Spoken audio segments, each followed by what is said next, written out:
میرے نبی پاک علیہ السلام نے فرمایا رب تمہیں سامنے کھڑا کرے گا. اور کس طرح کھڑا کرے گا؟ فرمایا لوگوں کے وجود سے کپڑے اتر جائیں گے, زمین اس طرح دہکے گی جس طرح تانبا زمین پہ رکھا جائے اور آگ جلائی جائے. تانبا دیکھا آپ لوگوں نے؟ یہ بھی گرمی گزری ہے نا, تو فرش پر جب سورج پڑتا تھا تو ننگے پاؤں چلا نہیں جاتا تھا. تانبے کے اندر خاصیت ہے کہ اگر کوئی دھات جلدی اور زیادہ گرم ہوتی ہے تو وہ تانبا ہے. میرے نبی نے مثال دی تو اس کی دی جو سخت تھا, فرمایا تانبے کی طرح زمین تپائی جائے گی اور پھر ننگے پاؤں رب تمہیں کھڑا کرے گا. آج سورج کی پشت تمہاری جانب ہے, قیامت میں منہ تمہاری جانب ہوگا. نیزہ آپ نے دیکھا ہوگا, نیزہ ہوتا تھا.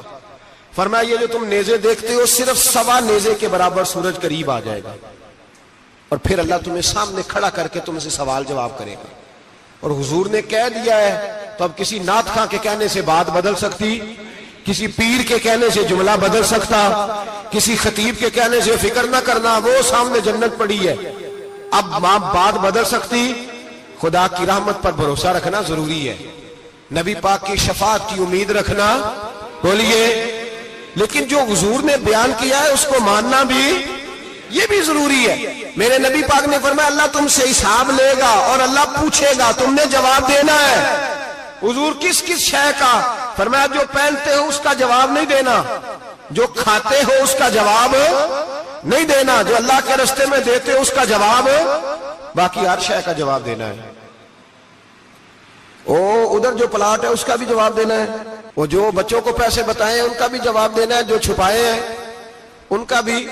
ثم لتسألن یومئذ عن النعیم, جو کمیٹی اپنے محلے میں ڈالی ہے اس کا بھی جواب دینا ہے, جو سسرال کے علاقے میں ابا جی سے چوری ڈالی ہوئی ہے اس کا جواب بھی, سب کا جواب دینا ہے, تمام حساب کتاب. اور اللہ فرماتے ہیں میں سامنے کھڑا کر کے ہر سوال کا تجھ سے جواب, تجھے ہر سوال کا جواب. صاحب اچھا یہ جو بڑے لوگ تھے وہ حساب سے ڈرتے تھے, ہم چھوٹے لوگ ہیں ہم حساب سے ہم نہیں ڈرتے, ہم کہتے ہیں دیکھی جائے گی. بڑے لوگ جو تھے وہ حساب سے. حضرت ابو بکر صدیق دعا کرایا کرتے تھے, دعا کرو اللہ مجھ سے حساب نہ پوچھے. حضرت عمر فاروق رضی اللہ تعالیٰ عنہ اپنے بیٹے سے کہتے تھے بیٹا اپنے باپ کے لیے رحمت کی دعا کرنا, میں درگزر والا ہوں, میں حساب والا کوئی نہیں. بڑے لوگ ڈرتے تھے, بڑے لوگ. حضرت عثمان غنی قبر پہ کھڑے ہوتے تھے تو داڑھی آنسوؤں سے بھیگ جاتی. غلام کہتے ہیں حضور 3 دفعہ نبی پاک نے آپ کو جنت کی بشارت دی ہے, 3 دفعہ بشارت دی ہے, تو آپ کیوں اتنا روتے ہیں؟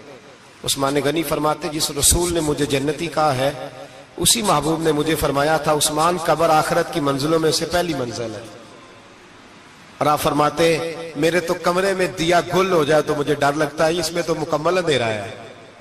آپ فرماتے کھڑکیاں بند ہو تو دم گھٹنے لگتا ہے, اس کو تو دروازہ ہی کوئی نہیں, روشن دان تک نہیں. بھائی جو بڑے تھے وہ ڈر رہے تھے. مولا علی شیر خدا نماز کا وضو کر کے کانپتے تھے, کانپتے. علی آپ مرحب کے سامنے نہیں کانپے, خیبر کا دروازہ اکھاڑتے نہیں کانپے, بدر احد خندق حنین اور خیبر میں نہیں کانپے, تو یہاں آپ فرمانے لگے مالک کے سامنے جاتے ہوئے ڈر آتا ہے. بڑے لوگ کانپتے تھے, بڑے لوگ. آج ایک فکر لے کر کے جانا, ایک سوچ, جہاں روز رات کو بیٹے کی ٹینشن, بیٹی کی ٹینشن, بھائی کی ٹینشن, پوتے کی ٹینشن ہوتی ہے نا, ایک ٹینشن اور اپنے آج ایک ٹینشن بڑھا لو, قبر کی ٹینشن پیدا کر لو, قیامت کی تھوڑی سی فکر کر لو, تھوڑی سی, ایک لمحے کے لیے صحیح تھوڑا خیال پیدا کرے.